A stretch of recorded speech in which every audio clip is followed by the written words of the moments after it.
Hey everybody, I'm Chef Tom with All Things Barbecue, and today I'm going to be making a Neapolitan-style pizza on the Ooni 3 portable wood-fired oven. Now, like a lot of you, I have been a big fan of pizza for a long time. I mean, in high school, one of my first jobs that I had was at a pizza shop. I worked at a pizzeria while I was going to culinary school, and after culinary school, I spent years working for one of the best bakeries in Portland who had a standing weekly pizza night. Now today we're going to be making Neapolitan-style pizza, and Neapolitan-style pizza has some very specific rules. So I'm going to be upfront with you. I'm probably going to break one or two. Take it easy. It's going to be all right. We're going to have a good time today. We're going to make some very simple, very delicious pizza, and hopefully I can share with you a few of the tips, the tricks, the techniques I've picked up over the years working around pizza. We're scaling our pizza dough to start this process, and we're going to need 650 grams of warm water. Now, this water is sitting right between 110 and 115 degrees Fahrenheit. Perfect. And this is a really simple recipe. All it calls for is water, yeast, flour, and salt. Now I know that fresh yeast is kind of hard to get a hold of sometimes, so we're using a dry active yeast to make sure that everyone can access this recipe at home. So after the 10 grams of yeast, we're gonna need 1 kilo of double-aught flour. And this is a super fine flour. It's great for pizza because of its high gluten content. And last, I want to add about 15 grams of kosher salt.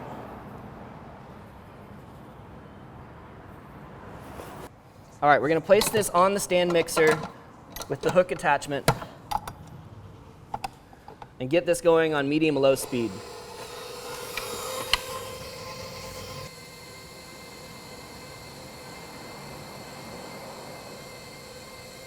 As soon as the dough comes together, we want to set a timer for 9 minutes.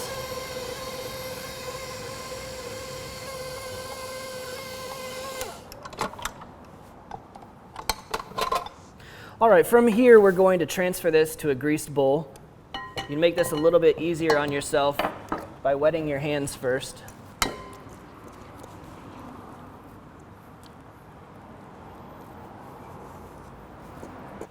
So we're going to cover this up with plastic wrap and allow it to rise up to about doubled in size, so it'll pretty much fill this bowl.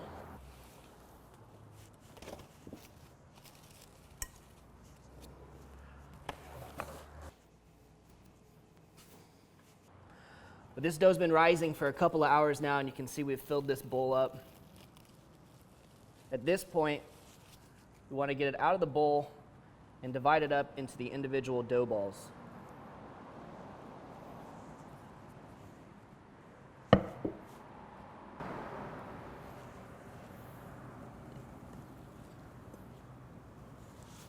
All right, so this batch is going to make me a half dozen dough balls.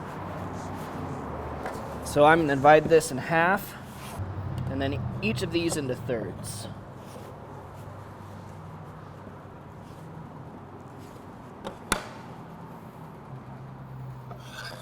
Now from here, we're just going to work these into a ball shape, tucking the dough into the center, rotating, and then we'll place them on a piece of parchment and fill up these pans before moving them to the refrigerator. So we have a nice tight surface, but it's not overworked, it's not tearing, and that is just perfect.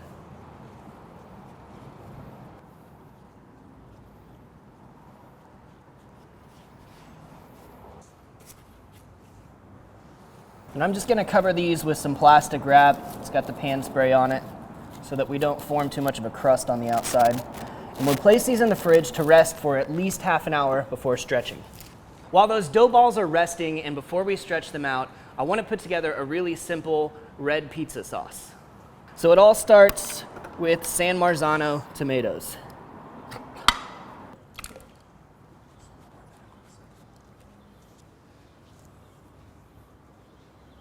We're going to add to that 1 clove of minced garlic.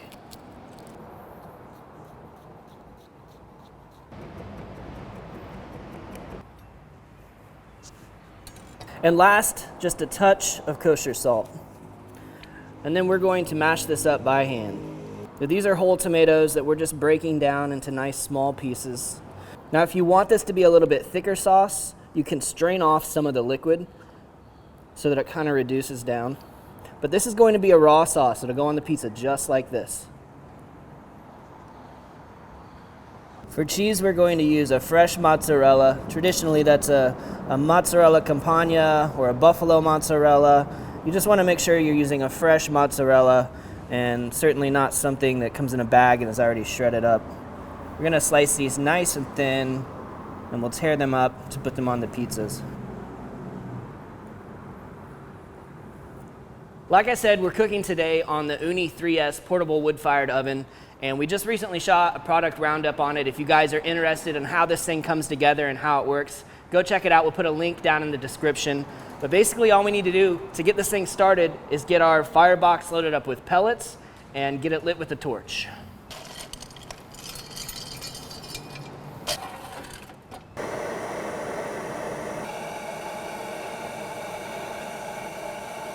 We've got some good flame now, so we want to fill up the hopper with more pellets. So at this point we can put the lid on. The air is drawing from the back side of the unit. The door on the front is in place and the chimney cap is off, so we create this draft and start to burn a really hot fire. Now, in about 10 to 15 minutes, this is going to be ready to cook on. The oven's preheated, it's nice and hot, sitting at about 775 degrees on the surface. The dough's ready to go, so I'm gonna stretch these out and get our pizzas built. We'll start with a layer of flour, make sure that our dough doesn't stick to the peel. I'm just gonna press this out a little bit and stretch it by hand.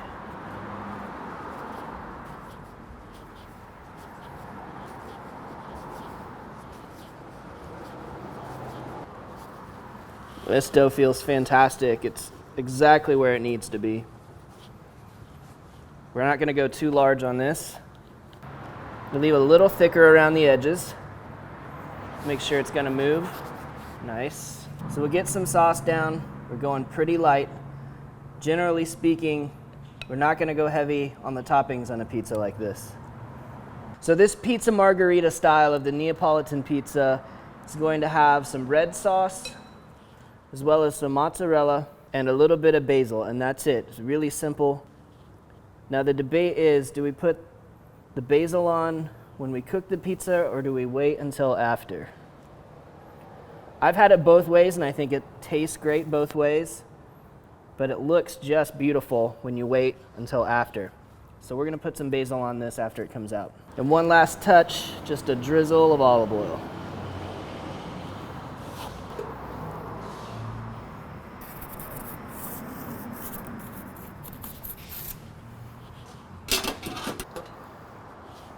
All right, this is probably about 20 seconds into the cook.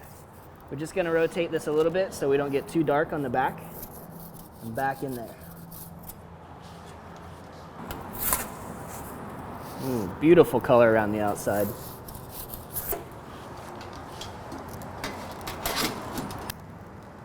Nice and crusty, totally firm, browned on the top. That's a nice 60-second pizza. Let this basil just melt into the top of this pizza. And I really want to hit it with just a little bit of Parmigiano.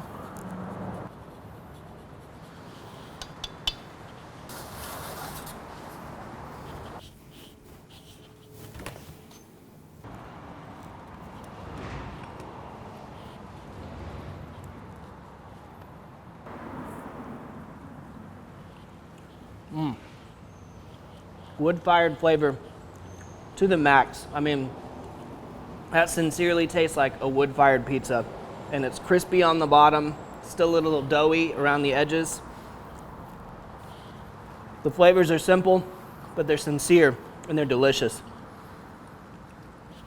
Okay, let's have a little more fun. Let's see what we can do with a few more toppings.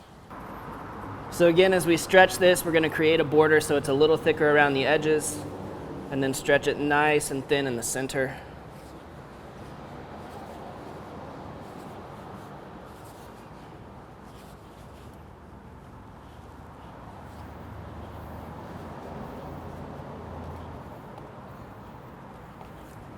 And for this particular pie, we're going to shy away from some of the traditions and add some of our favorite pizza toppings. Of course, we're still going to start with our tomato base. I'm going to add to that a little bit of Genoa salami, some thin shaved fennel,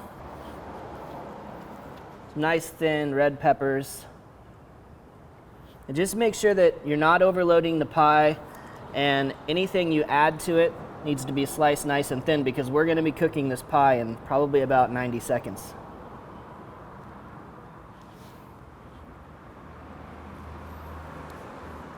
A little mozzarella right there on top.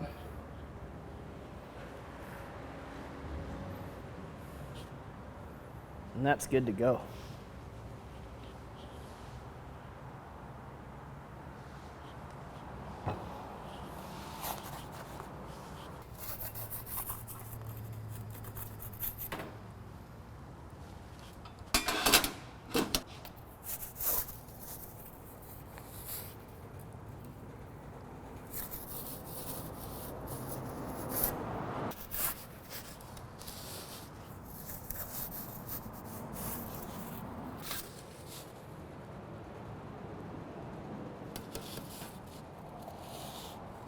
This thing looks just perfect, just the right amount of color on it, just the right amount of color on the bottom as well. And it's nice and crispy.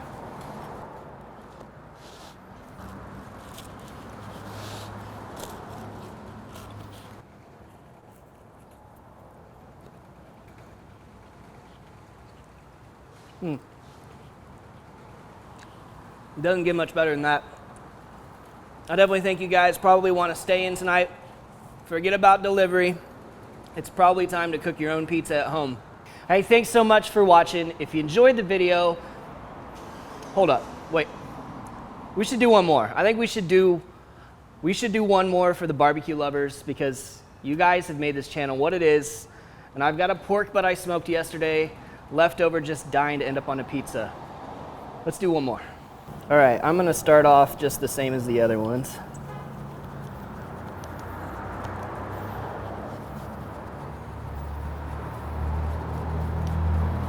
I think we could still do a little bit of red sauce on here.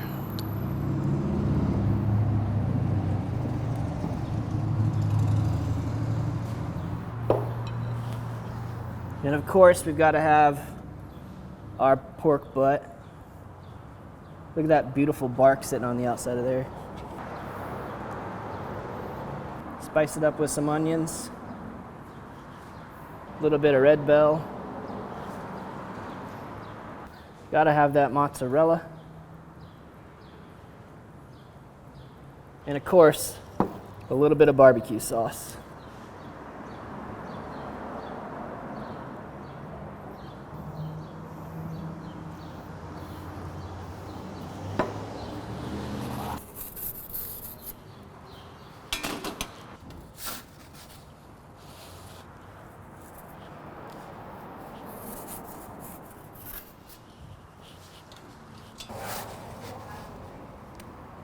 Looking pretty good.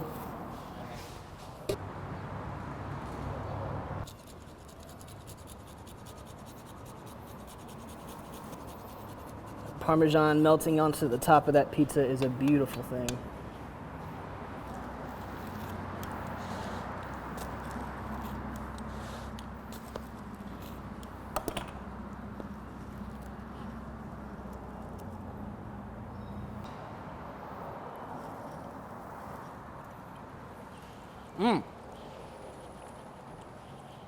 Well, everyone is going home happy today. Thanks so much for following us down this pizza rabbit hole today. And if you enjoyed the video, hit that subscribe button. If you have any questions or comments, or there's anything that you'd like to see me cook, let me know in the comment section down below. For more recipes, tips, and techniques, head over to thesauce.atbbq.com. All things barbecue, where barbecue legends are made.